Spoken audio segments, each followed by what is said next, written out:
sasa wimbi la 3 tayari limepiga ulimwengu, linakwenda. Nataka niwe mkweli, Tanzania tuna wagonjwa katika hili wimbi la 3. Mpaka taarifa nilizozipata juzi, nadhani kuna wagonjwa kama 100 na kati yao si chini ya wagonjwa 70 na wako kwenye matibabu ya gesi, wengine wako kwenye matibabu ya kawaida, mpaka takwimu za juzi.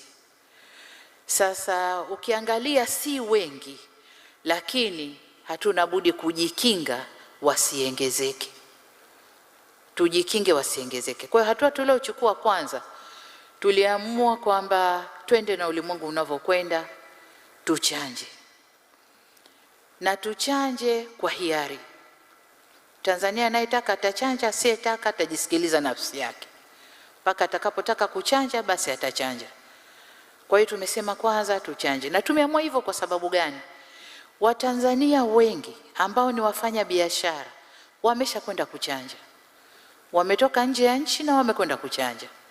Wengine wamechanja Dubai, wengine wamechanja Afrika Kusini, wengine wamechanja wapi, huko wanako kwenda wamechanja.